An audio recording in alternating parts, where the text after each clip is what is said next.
Me gustaría comenzar mi intervención destacando la brillante intervención, la brillante actuación del cuerpo de la Policía Local de Oviedo,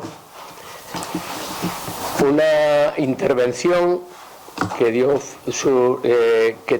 fue gracias a una sigilosa y discreta investigación llevada a cabo concretamente por una unidad formada por el jefe operativo más un subinspector y 5 agentes, todos ellos coordinados por el jefe del cuerpo, y investigación de la que este concejal estuvo enterado desde el minuto 1. Como digo, se ha hecho de una forma discreta, cautelosa, como no podía ser de otra forma, partiendo de una ciudadana ovetense, algo que quiero agradecer, la colaboración ciudadana, que se puso en contacto con el equipo de intervención de Infancia y Familia de la Concejalía de Políticas Sociales de nuestro ayuntamiento, que automáticamente, como viene siendo habitual dentro de la coordinación que existe entre ambos departamentos, nos trasladó su preocupación y su inquietud ante esta denuncia, y a partir de ese momento comenzó, como digo, la investigación que dio sus frutos. Estoy seguro que entenderán mi doble preocupación por mi doble, y valga la redundancia, condición de concejal de Seguridad Ciudadana y concejal de Educación al mismo tiempo, y después de toda una trayectoria de 42 años dedicado al mundo de la enseñanza, trabajando precisamente con niños y adolescentes. Ciertamente estoy muy afectado por lo que ha ocurrido. Los agentes intervinientes me trasladaron lo que allí se encontraron. Estamos hablando de un ambiente patógeno cuyos datos quiero que sea el jefe del cuerpo, que fue el que coordinó el operativo, el que les traslade, quedando su entera disposición para cualquier cuestión que nos quieran plantear al final de la rueda de prensa. Sin más, le doy la palabra a Francisco Javier Lozano García, que es el comisario jefe de la Policía Local. Muchas gracias. Sí, un poco para... Perfectamente. Un segundo, por favor.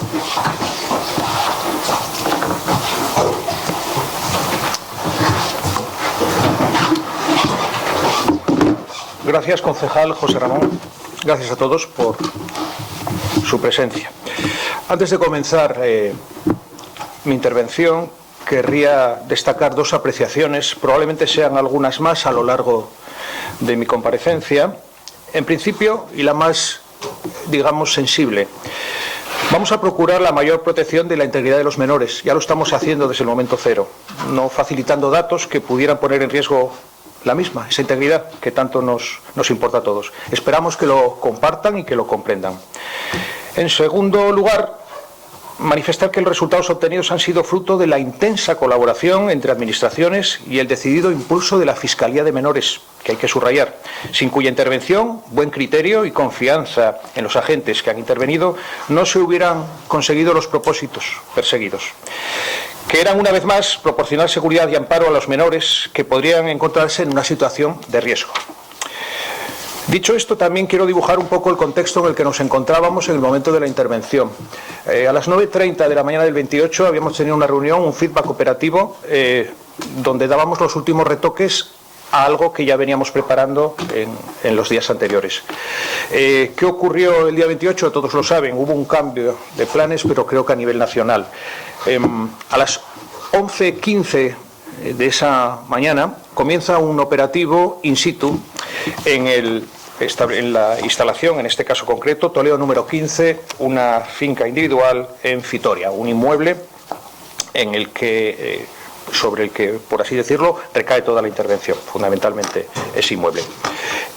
A las 11:15 comienza, y como todos ustedes saben, sobre las 12:45 se produce el ya tan mencionado apagón, que obliga a los intervinientes a realizar su tarea casi oscuras, como podríamos decir en términos eufemísticos, dado que se cortan las comunicaciones, a salvo de que mantenemos una comunicación con nuestros propios equipos de radio, pero todas las bases de datos, todos los sistemas informáticos y de consulta decaen. Y no podemos sino mencionar que esto es una dificultad añadida que, una vez más, la profesionalidad de los agentes y su preparación pudo superar.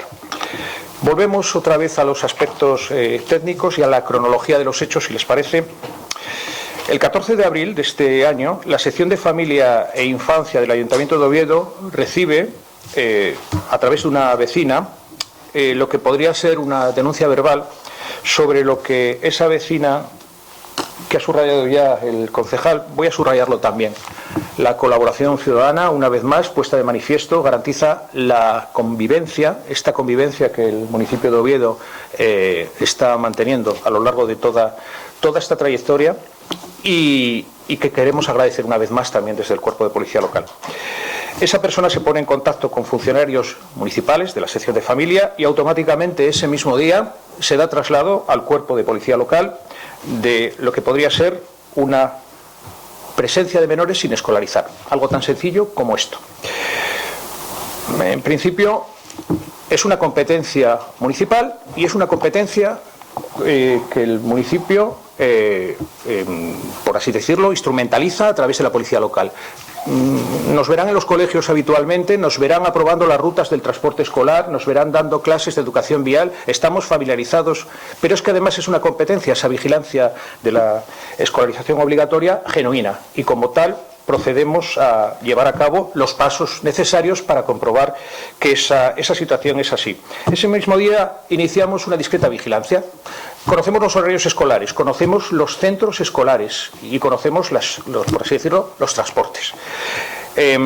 Vamos recopilando datos a lo largo de varias jornadas, vamos recopilando testimonios a lo largo de varias jornadas y una serie de indicios que nos llevan a la firme, en ese caso concreto, la firme convicción de que puede haber elementos suficientes para determinar que hay menores en esa vivienda y que no están escolarizados.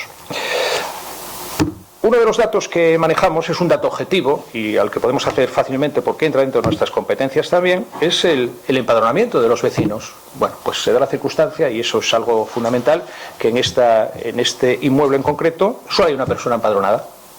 Es una persona el cual figuran sus datos en nuestro padrón, accedemos a ellos y no hay nadie más. En ese sentido no hay nadie más empadronado de ella. Recopilamos una serie de datos que ya entendemos que tienen suficiente calado y hacemos lo que tenemos que hacer, que es trasladarlos a la Fiscalía de Menores, que es el procedimiento habitual, para que, tomando conocimiento de ellos, determine cuál es el siguiente paso, cuál es la siguiente acción a seguir. Tengo que destacar, ya lo he hecho al principio, el firme impulso de la Fiscalía para que esto salga adelante. Sin ello, sin esa, digamos que, y quiero también matizarlo, ¿es el trabajo de la Fiscalía? Sí, pero hay maneras de hacerlo y tenemos que destacar ese firme propósito desde el momento cero en que se investigaron estos hechos, porque se consideraron de suficiente calado, de suficiente interés para avanzar en una investigación progresiva.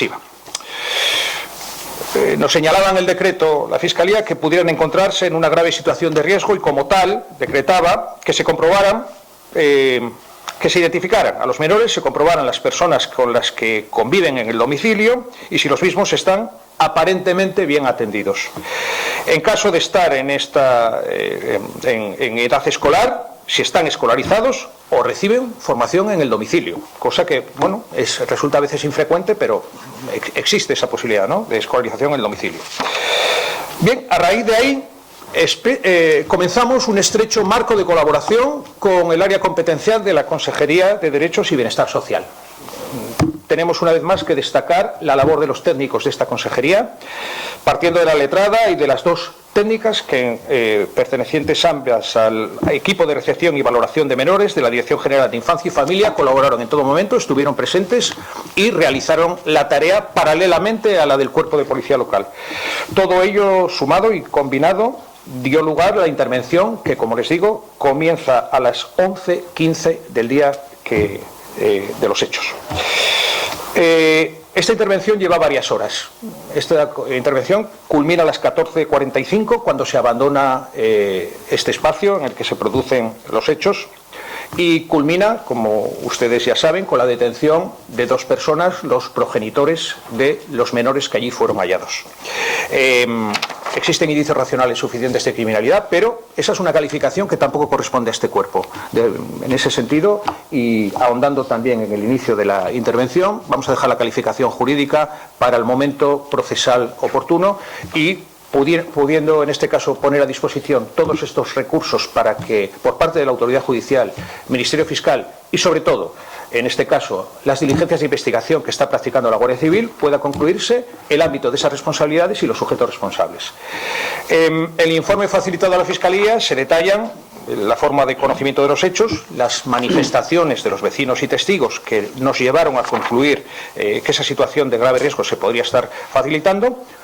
Una comprobación de los hechos fehaciente por parte del propio equipo de la Policía Judicial, que una vez más recalco ese trabajo arduo, porque no es solo tiempo, sino también determinar cuáles pueden ser las fuentes de información precisas que puedan coadyuvar a que esto se lleve a efecto, y así se ha dado, y todo aquello que pudiera contribuir a que por parte de la Fiscalía hubiera una composición del lugar, hubiera un conocimiento del escenario y finalmente pues se tomaran las medidas oportunas que al final se tomaron.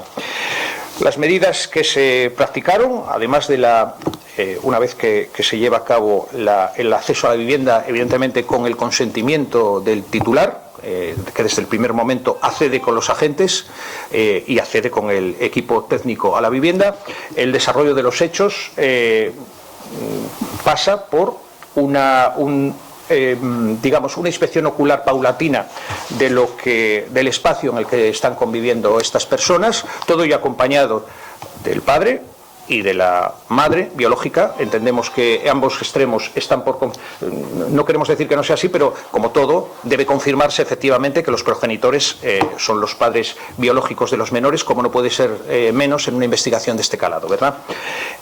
Dicho esto, esa comprobación ocular determina una situación que luego verá contrastada a través del informe de los servicios sociales, que se verá ahí contrastada, una situación que efectivamente puede determinarse como de riesgo para la integridad de los menores. Esto nos lleva a adoptar las medidas pertinentes. Lo primero, el mayor interés del menor. A esos efectos, los menores, una vez que nos hemos hecho cargo de la situación, los menores van a recibir una asistencia médica inmediata en el hospital, en el UCA, para lo cual son acompañados. Todo esto con, intentaré trasladarlo de la forma, exquisito cuidado. Esa integridad pasa por un acompañamiento pacífico, un vehículo no rotulado, el acompañamiento de la persona, en este caso la madre, para que en todo momento todo ese traslado se haga con la mayor tranquilidad. Así fue. Es preciso, como ustedes saben, ese reconocimiento médico preceptivo de los menores para saber en qué estado se encuentran y a partir de ahí, a raíz de los informes médicos, deducir cuáles son los pasos a seguir si necesitan cualquier género de tratamiento. Pero en ese momento la valoración psicofísica corresponde al ámbito médico y por nuestra parte no tenemos más que aportar.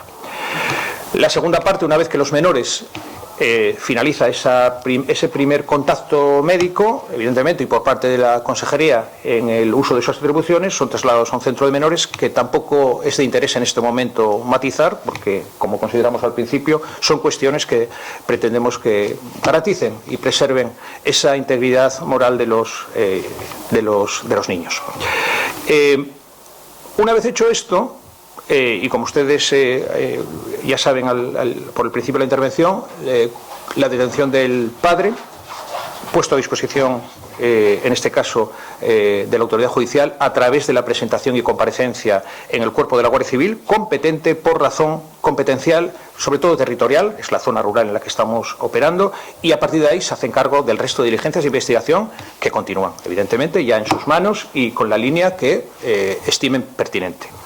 En cuanto al tema de la madre y el acompañamiento, es evidente que ese tacto ese tacto en la detención de lo que son los padres o progenitores debe trasladarse a todos los ámbitos, y a partir de que en el momento que deja de tener contacto con los menores, porque ya están bajo la tutela, en este caso de la autoridad administrativa, en este caso que la asume, es cuando se produce la detención de la madre. No hay ningún tipo de contacto visual o de otro tipo que pudiera alterar lo que podría ser, en ese caso, el espacio que comparten con los padres. Eso se ha garantizado desde todo momento y es algo que también debe ponerse de manifiesto. Y a partir de ahí hemos puesto todos estos datos a disposición tanto del Ministerio Fiscal para su traslado a la autoridad judicial competente, todos los datos a disposición de la Guardia Civil, tanto los documentales como los gráficos, y todo aquello en lo que podamos contribuir para el esclarecimiento de los hechos. Solo subrayar como parte final que si el objetivo era que estos menores volvieran a tener vida en comunidad, es un objetivo que creemos que se ha alcanzado. No nos corresponde a nosotros ni juzgar ni prejuzgar, pero simplemente tenemos que manifestar. Si ese era el objeto final y se ha conseguido, podemos pensar que hemos hecho nuestro trabajo. Por mi parte, concejal, no tengo nada más que añadir y estamos a disposición, si así le parece, de aclarar cuantas cuestiones consideren convenientes, y dentro de ese marco, les digo, de discrecionalidad y de protección del menor. Buenos días. Soy de las noticias. Me gustaría preguntarle o que nos describiera un poco cuáles fueron las primeras sensaciones que tuvo esta comitiva cuando llegó a la casa, que es lo que se puede escribir con todas las situaciones. ¿Cuál era ese escenario de inseguridad, de seguridad? Bueno, yo le quiero adelantarle. Es difícil objetivizar cuando se dan tres circunstancias en los agentes actuantes, y voy a decírselo porque quiero que esto también se contextualice. Son agentes de la ley, son vecinos que conviven en este espacio, en esta comunidad, y también son padres. Por tanto, las apreciaciones de los agentes tienen que ser lo más pulcras posibles y objetivas. Se ha tratado así, en la lectura del atestado, en la declaración y comparecencia de los agentes se ha tratado así, y han manifestado lo que objetivamente pueden determinar. Una situación de insalubridad, la adelantaba antes el concejal, a todas luces, objetiva, y que podría poner en riesgo la salud e integridad de los menores. Es algo que a lo largo del cuerpo de la investigación se pondrá de manifiesto. En este momento vamos a reservarnos algunos datos porque entendemos que pueden afectar a esa imagen e integridad, pero puedo aclararle y puedo afirmarle que esas condiciones no eran las normales para cualquier régimen de vivienda o convivencia común familiar. Sí, quería saber si en la fase toda de investigación hasta ese momento participaron otros cuerpos, también la Guardia Civil, una Guardia Civil ya entra ahora en el momento de la detención, y por otro lado, el día en que llegaron a la casa, según esas investigaciones anteriores, esas visitas por los alrededores, ¿creían que se trataba solo de un caso de escolarización o ya sabían que podía haber algo más? Bien, respecto a la primera pregunta, nuestro conocimiento viene por una denuncia interna en el ayuntamiento. Es lo que conocemos, los antecedentes son esos, desconocemos cualquier otro parámetro de investigación por cualquier otra fuerza o cuerpo de seguridad. Nosotros nos atenemos a nuestra información y como tal obramos y ponemos de manifiesto ante la Fiscalía. En segundo lugar, respecto a esas apreciaciones, mire, nosotros teníamos que estar preparados para cualquier escenario. Recuerdo la conversación que mantuvimos con el inspector jefe operativo, podría darse cualquier escenario. Una simple falta de escolarización, una falta de atención desde sanitaria hasta alimenticia o cualquier otra condición. Y estábamos preparados para actuar en virtud de lo que nos encontráramos en ese escenario. De hecho, actuaciones de este tipo no están sujetas a improvisación, no pueden serlo, porque tenemos intereses en juego muy valiosos. Sí, la pregunta realmente sería si me sorprendió, incluso hablando claro, si me sorprendió la situación. Tengo que responder diciendo que la situación sí sorprendió a los agentes porque no es algo habitual. Evidentemente, y bueno, ya lo adelanto, no tenemos antecedentes en Oviedo. Voy a ir más lejos. No tenemos antecedentes de falta de escolarización obligatoria en un largo periodo de tiempo porque no existe. Por lo tanto, para nosotros ya la primera conclusión es que la mera falta de escolarización obligatoria ya es de por sí suficiente para intervenir. ¿Cómo respondían los menores a la llegada de esas personas? Es decir, ¿cómo era la comunicación?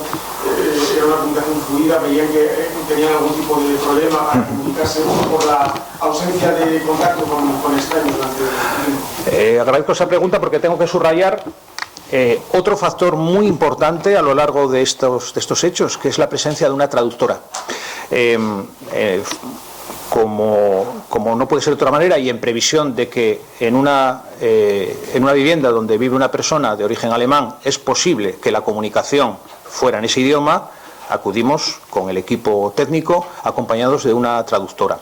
Esta traductora realizó un trabajo muy empático, logró comunicarse activamente tanto con el titular de la vivienda como con la mujer, y dirigió algunas palabras a los menores. Por lo que nosotros conocemos, los menores utilizaban el lenguaje inglés predominantemente. Lenguaje inglés es lo que a donde nosotros podemos alcanzar en este momento. Sí, no sé si las explicaciones que dieron en un primer momento de por qué se habían trasladado a Oviedo y por qué habían llegado a esta situación de mantener a los 3 niños durante 4 años sin escolarizar y en esas condiciones. Mire, en este momento, y con los datos que manejamos, solo podemos hacer elucubraciones. De hecho, una de las cuestiones que precisamente esta rueda de prensa podría tratar de determinar es aclarar un poco algunas de estas cuestiones. A todos nos ha afectado el síndrome COVID, post-COVID y todo lo que ha devenido. Y podemos hacer, de alguna manera, pues esas elucubraciones sobre qué ha podido llevar a una familia a estar encerrada durante un largo periodo de tiempo. El hecho de que utilizaran mascarillas puede ser anecdótico o puede tener una base, pero en ese caso concreto dejamos para las investigaciones posteriores el cómo han llegado hasta aquí, qué les ha motivado a venir a residir a España, en este concreto caso el titular de la vivienda, y qué les motivó a llevar tanto tiempo encerrados en una vivienda con esta, digamos, de esta forma. Decía que solo estaba empadronado ahí, ¿sabemos desde cuándo vivían ahí? Sí, le puedo adelantar ese dato, porque además es un dato, voy a recordarlo de memoria, pero le hablaría de febrero del 2022, fecha de empadronamiento, octubre de 2021, fecha de alquiler de la vivienda. Esos son los datos que provisionalmente manejamos, a falta de contrastar, evidentemente, tanto con la titularidad, el arrendador de la vivienda, como con fruto de la propia investigación. ¿Se sabe si ellos se dedicaban, tenían algún trabajo, pagaban el alquiler? ¿Se sabe de qué vivían? Bien, una vez más, no existen indicios de que no pagaran el alquiler. Eso es algo que debemos manifestar. Pero tampoco podemos conocer en profundidad la dedicación o dedicaciones que podrían tener ambos progenitores. Una vez más, solo podríamos elucubrar si pensáramos que podrían estar dedicados a un trabajo tipo online o teletrabajo, porque tampoco se manifestó ninguna actividad profesional externa, con lo cual tampoco podemos pensar que tengan un oficio realmente con un horario y un lugar o un centro de trabajo, ninguno de los dos. Por lo tanto, solo podemos en este momento especular, y así quiero que lo tomen, especular con que pudiera tener un trabajo, como decimos, vía online. ¿Se sabe al final si recibían algún tipo de educación en la casa? ¿Los niños sabían leer o...?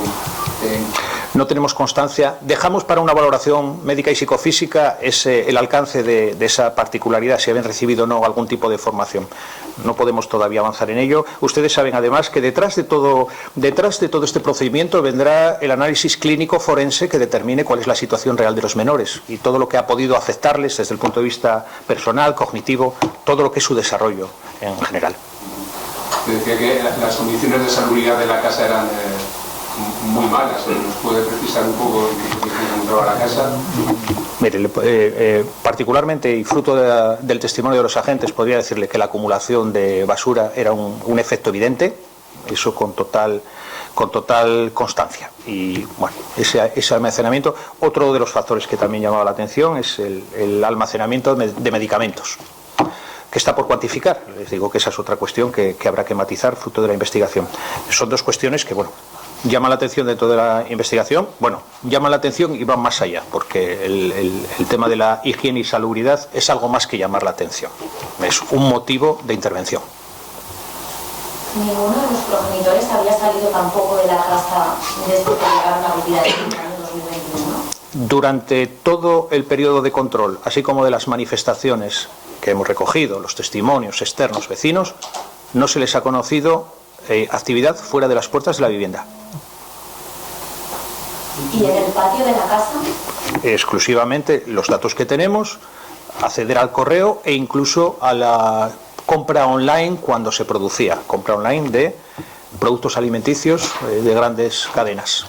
¿Nos pueden confirmar las nacionalidades? Si es verdad que tenían doble nacionalidad, las edades se daban 53 y 48. Sí, confirmamos esas edades y la nacionalidad alemana por parte del progenitor y alemana, doble nacionalidad estadounidense y alemana por parte de la progenitora. ¿Fue determinante entonces esos pedidos online a la hora de que la policía actuase? Pueden ser indiciarios de que efectivamente, dado el volumen, y estas son manifestaciones que también se recopilan de testimonios externos, que el volumen de compra, porque es algo apreciable, el volumen de compra, sería indiciario de que existen más personas en el interior, que están siendo alimentadas, evidentemente, y conforme a ese volumen y a esa llegada de esos productos. Pero, vuelvo a decir, es un elemento indiciario que habrá que probar en la fase correspondiente. La investigación duró entonces 2 semanas, ¿no? Hasta que se intervino en la... Sí, les dije, creo haberles dicho, entre el 15 de abril y el día de los hechos, el día 28. ¿Los niños físicamente cómo estaban? Mire, hablaba antes de la dificultad de objetivizar. Ahora voy a decirle la dificultad de adjetivar. ¿Desatendidos? Pero eso es una apreciación que luego hay que contrastar, porque el término desatendidos es muy amplio. Desatendidos sanitariamente, desatendidos desde el punto de vista de la escolaridad, desatendidos desde el punto de vista sanitario, asistencia pediatra, médico. Todo eso lo vamos a confirmar, pero los indicios apuntan a que no se estaba produciendo, esas situaciones no se estaban produciendo. ¿En qué condiciones se encontraban? ¿Saben en qué ocupaban el tiempo los niños? ¿Hicieron algo los padres?